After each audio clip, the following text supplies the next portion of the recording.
जो मनमोहन सिंह की सरकार ने बनाई थी, सिर्फ और सिर्फ एक धर्म विशेष की बैकवर्डनेस देखने के लिए। वो एक बहुत बड़ा विषय है। सच्चर कमेटी को हमने सुप्रीम कोर्ट में चैलेंज किया है, सुप्रीम कोर्ट ने उसमें नोटिस जारी किया हुआ है, और हमें आज तक ये एक बोध था, ज्ञान था कि सच्चर कमेटी के रिकमेंडेशंस लागू नहीं हो रहे। पर इंदिरा गांधी गवर्नमेंट ने हमेशा माइनॉरिटी अपीसमेंट की पॉलिटिक्स अपनाते हुए माइनॉरिटीज को स्पेशल बजट प्रोवाइड किया। आज की डेट में माइनॉरिटी अपीसमेंट का जो बजट है वो 3200 करोड़ रुपए है, जिसमें वक्फ के लिए इंटरेस्ट फ्री लोन की योजना है, जिसमें माइनॉरिटी समुदाय, और माइनॉरिटी मतलब स्पेसिफिकली मुस्लिम समुदाय, माइनॉरिटीज के लिए स्पेशल, अगर वो यूपीएससी की कोचिंग में करना चाहते हैं तो उसके लिए समर्थन देने की योजना है। और ये सारा चीजें हमारे आपके टैक्स पेयर के मनी से यूज की जा रही है। आर्टिकल 27 भारतीय संविधान का मर्डर करते हैं।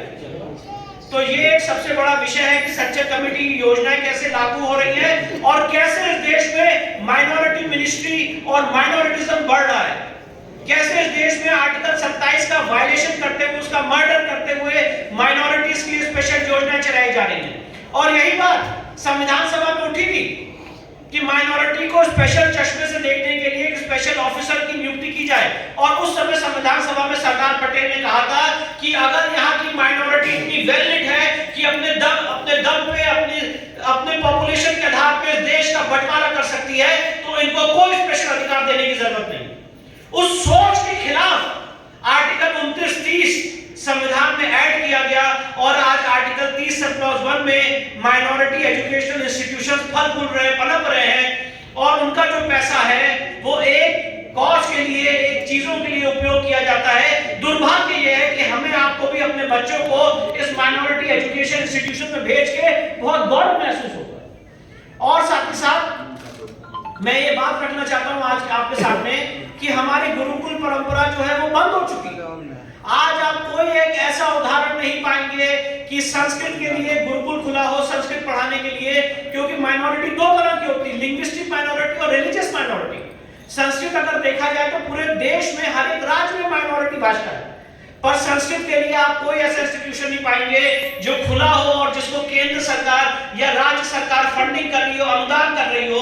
और हमारे आपके पास एक ऐसा प्रोविजन नहीं है कि मैं विष्णु शंकर जैन या अश्विनी उपाध्याय संस्कृत भाषा नर्सरी से पढ़ते हुए वकील डॉक्टर बनूं और मेरी डिग्री को रिकॉग्नाइज किया जाए। ये सिर्फ और सिर्फ प्रावधान एक वर्ग विशेष के लिए बना हुआ है। वो मदरसे में पढ़े, उनकी डिग्री को रिकॉग्नाइज भी किया जाता है, और पढ़ते पढ़ते वो डॉक्टर, इंजीनियर और प्रोफेशनल एजुकेशनल इंस्टीट्यूशन तक जा सकते हैं। इसलिए मैं आपके सामने विषय रखने चाहता हूं कि इस देश की सबसे बड़ी प्रॉब्लम है टीएमए पाई का जजमेंट जो सुप्रीम कोर्ट के 11 जजेस ने दिया, और एसआर बोमई का जजमेंट, जिसे हमें आपको मिलकर संगठित होकर आवाज उठा के इसको पलटने का काम करना। आपने कभी ऐसा नहीं सुना होगा, पहली बार इंडियन लीगल हिस्ट्री में ऐसा हुआ कि 11 जजेस ने जजमेंट दिया और उसको कोई समझ नहीं पाया। उसके बाद एक दूसरा केस फाइल होता है जजमेंट को एक्सप्लेन करने के लिए। पीए इनामदार, जब टीएमए पाई में जजमेंट दिया गया 11 जजेस द्वारा कि माइनॉरिटी राज्य वाइज होंगे और माइनॉरिटी कहां तक पढ़ सकते नहीं पढ़ सकते, तो जजमेंट का प्रपोजिशन किसी को नहीं समझ में आया। तो एक दूसरा केस फाइल किया गया पीए इनामदार, और पीए इनामदार के केस का सबसे पहला पैरा है, before the ink on the opinion of TMA Pai were yet to dry, this courts were flooded with number of litigations to get the ratio of TMA Pai. TMA Pai की judgment की इंक भी नहीं सूखी थी, उससे पहले हजारों केसेस सुप्रीम कोर्ट में और हाई कोर्ट में फाइल हो गए टीएमए पाई के जजमेंट को समझने के लिए। इसीलिए और आज हम ये मानते हैं कि माइनॉरिटी राजवाइज है, 50% से जो भी कम है वो माइनॉरिटी है, लिंग्विस्टिक माइनॉरिटी पे ध्यान नहीं देते हैं। और मैं तो सिर्फ और सिर्फ आपके सामने एक सबसे इंपॉर्टेंट मुद्दा रखना चाहता हूं बल पाटिल के जजमेंट का, जिसमें सुप्रीम कोर्ट ने कहा है कि माइनॉरिटिज्म बंद होना चाहिए और इस देश में माइनॉरिटिज्म मल्टीनेशनलिज्म को प्रमोट करेगा। साथ ही साथ इसी माइनॉरिटी और इस माइनॉरिटी अपीसमेंट की श्रृंखला में हम देखते हैं कि 2 कानून इस देश की संसद पारित करती है, वक्फ एक्ट 1995 और प्लेसेस ऑफ वर्शिप एक्ट 1991। और प्लेसेस ऑफ वर्शिप एक्ट 1991 पारित किया गया भारतीय संसद द्वारा, और ये हम लोगों को पढ़ाया गया, हम लोगों के दिमाग में, हम लोगों के मस्तिष्क में ठूस दिया गया कि 15 अगस्त 1947 की जो स्थिति है वो वैसे ही इंटैक्ट रहेगी और राम मंदिर के अलावा आप कोई और मुद्दा नहीं उठा सकते। जब मैंने और मेरे पिताजी ने, हमारी लीगल टीम ने इसकी रिसर्च की तो हमने पाया कि ये सबसे बड़ा फेक नैरेटिव है कि प्लेसेस ऑफ वर्शिप एक्ट का आपने एक ऐसा अध्ययन हम लोगों को देके बताया, क्योंकि प्लेसेस ऑफ वर्शिप एक्ट का सेक्शन 4 सब क्लॉज 1 और सेक्शन 4 सब क्लॉज 2 धार्मिक स्वरूप की बात करता है, रिलीजियस कैरेक्टर को डिटरमाइन करने की बात करता है। और आपके शहर में हमने ये करके दिखाया, बनारस के केस में जब अंजुमन इंतजामिया ने जो ऑब्जेक्शन उठाया कि ये case places of worship act से बाहर है, मैं आपको ये बता कि मुझे बहुत खुशी होती है और फिर डिस्ट्रिक्ट जज वाराणसी ने 12 सितंबर 2022 को फैसला किया कि ये case places of worship act से बाधित नहीं है। इसके बाद इलाहाबाद हाई कोर्ट गए अंजुमन इंतजामिया, 20 हियरिंग हुई और 20 हियरिंग के बाद 31 मई को इलाहाबाद हाई कोर्ट ने भी ये होल्ड किया कि ये case places of worship act से बाधित नहीं है, वो धार्मिक स्वरूप तय करने की स्वतंत्रता देता है।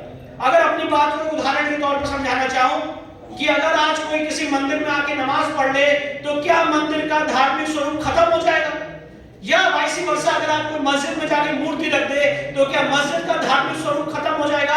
एक ही जवाब हो सकता है, नहीं खत्म हो सकता। और उसके लिए क्या देखना पड़ेगा कि who is prior in time, पहले कौन थे वहां पे स्थान। और इसीलिए मैं ये मानता हूं कि प्लेसेस ऑफ वर्शिप एक्ट पहली बात तो ऐसा एक इंटरप्रिटेशन नहीं देता है, और अगर जो इस देश के बहुत जाने माने बैरिस्टर हैं और पॉलिटिकल पार्टी के बहुत बड़े मेंबर ऑफ पार्लियामेंट है, अगर उन्होंने एक ऐसा नैरेटिव फैलाया है कि प्लेसेस ऑफ वर्शिप एक्ट इस देश की सेक्युलरिज्म का जीता जाता उदाहरण है, तो मैं आपको यह बात करना चाहता हूं कि प्लेसेस ऑफ वर्शिप एक्ट करता क्या है। अगर इस इंटरप्रिटेशन को मान लिया जाए तो प्लेसेस ऑफ वर्शिप एक्ट लोगों के कोर्ट जाने का अधिकार छीनता है। मतलब 15 अगस्त 1947 की जो स्थिति है वो वैसी रहेगी और उसको चेंज करने के लिए आप कोर्ट नहीं जा सकते। पर वो ये भूल जाते हैं कि कोर्ट जाना भी लोगों का बेसिक अधिकार है, बेसिक स्ट्रक्चर का पार्ट है। माननीय B.R. अम्बेडकर साहब से पूछा गया था कि आप इस संविधान की आत्मा कौन सा ऐसा आर्टिकल है जिसको आप सबसे महत्वपूर्ण मानते हैं। हमारे संविधान के निर्माताओं ने, ऑनरेबल B.R. अम्बेडकर साहब ने कहा था, मैं लोगों के कोर्ट जाने का अधिकार, आर्टिकल 32 और जुडिशियल रिव्यू को इस संविधान का बेसिक स्ट्रक्चर और सबसे मूलभूत अधिकार मानता हूं। तो अगर हमारे बैरिस्टर साहब की बात को मान लिया जाए तो आपने तो लोगों के कोर्ट जाने का अधिकार ही छीन लिया। इसलिए मैं ऐसा मानता हूं कि पहली बात, प्लेसेस ऑफ वर्शिप एक्ट ऐसा इंटरप्रिटेशन नहीं देता है और इस समय सही समय है कि प्लेसेस ऑफ वर्शिप एक्ट को केंद्र सरकार टोटली रिपील कर दे और हमें आपको मिलकर संगठित होकर इसके लिए आवाज उठानी है। मेरे सीनियर माननीय ऐश्वर्य उपाध्याय जी की पीआई सुप्रीम कोर्ट में पेंडिंग है, जिसमें सुप्रीम कोर्ट ने नोटिस जारी किया हुआ है, और भी पीआई सुप्रीम कोर्ट में पेंडिंग है जिसमें इस विषय को उठाया गया है। और ये सबसे कोर विषय है, हमारा आपका सबसे कोर विषय है। और मैं ये मानता हूं कि धर्म नगरी, काशी की नगरी, यहां से जो बात जाती है वो विश्व पटल पे सुनी जाती है।